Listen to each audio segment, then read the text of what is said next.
So welcome back everyone. In the previous video we have learned basics of Java, that is introduction to Java, why it is used and something history about the Java. Today we are going to write our very first Java program. So let's begin. So first of all I will show you how to write a program on the board and then we will move on to the computer screen. So to start the very simple Java program, you have to start it with creating a class.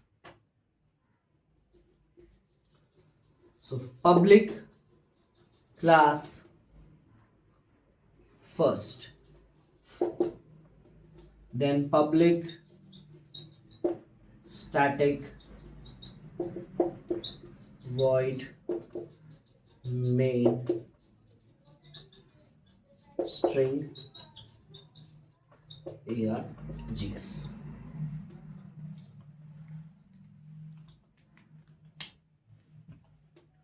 System dot out dot println hello Java.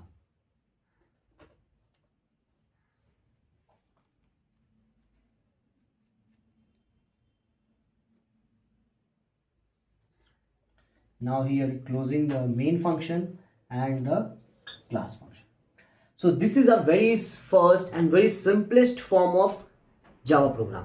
तो यहाँ पे हमने क्या किया है उसे समझते हैं डिटेल में अच्छे तरीके से. तो सबसे पहले जब भी हम जावा प्रोग्राम लिख रहे हो सबसे पहले हमें उसका फाइल बनाना होता है. फॉर एग्जाम्पल मान लीजिए अभी आपका आईडी है, यहाँ सबसे पहले हमें क्लास क्रिएट करना होता है. तो मैंने यहाँ पे क्लास क्रिएट किया क्लास कीवर्ड की वजह से, और ये क्लास कैसा है, ये पब्लिक टाइप क्लास है, मीन्स इसे कोई भी एक्सेस कर सकता है. पब्लिक क्लास ये जो मैंने फर्स्ट लिखा है यहाँ पर आप किसी भी तरीके के नेम्स को यूज कर सकते हैं, आप किसी भी तरीके के अल्फाबेट्स के कॉम्बिनेशंस को यूज कर सकते हैं, नंबर्स भी यहाँ लगा सकते हैं. बट क्लास में हमेशा याद रखिए जो फर्स्ट लेटर है वो नंबर नहीं हो सकता है, वो अल्फाबेट ही होगा. ठीक है, तो यहाँ पे फर्स्ट लिखा हमने क्योंकि हमारा ये फर्स्ट प्रोग्राम था. फिर हमें यहाँ कर्ली ब्रैकेट ओपन कर देना है, मीन्स क्लास यहाँ पे स्टार्ट हो गया. फिर उसके बाद हमारा मेन फंक्शन लिखना होता है और यहीं से हमारा प्रोग्राम स्टार्ट होता है. From this is the end beginning point we can say of the code.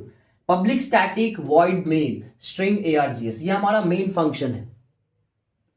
ठीक है, इस मेन फंक्शन के बिना हमारा कोई भी प्रोग्राम एग्जीक्यूट या रन नहीं करेगा. इवन हमें जो भी प्रोग्राम्स लिखने होते हैं वो हमें इस मेन फंक्शन के अंदर ही लिखना होता है. फिर उसके बाद मेन फंक्शन में हमने आज क्या किया है, एक सिंपल सा कोड बनाया है जिसमें हम लोग हेलो जावा प्रिंट कर रहे हैं. तो उसके लिए हमें क्या करना होता है, system dot out dot println का यूज करना पड़ता है.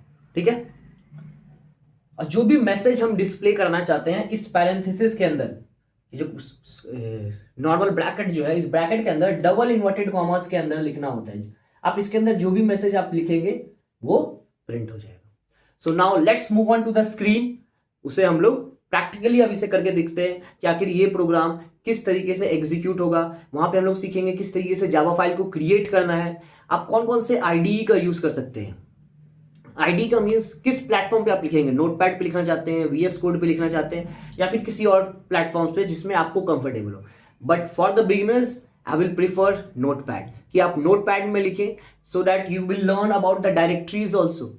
अगर आप नोटपैड पे लिखते हैं तो उससे बेनिफिट ये होगा कि आपका कोडिंग जो है वो बहुत अच्छा हो जाएगा, क्योंकि उसमें किसी भी तरह का एरर डिटेक्टिंग टूल्स इसमें पहले से इनबिल्ड नहीं आता है.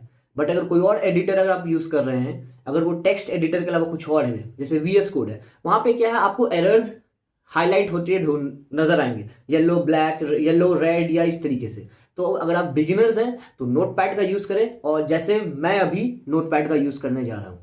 सो let's move on to the screen.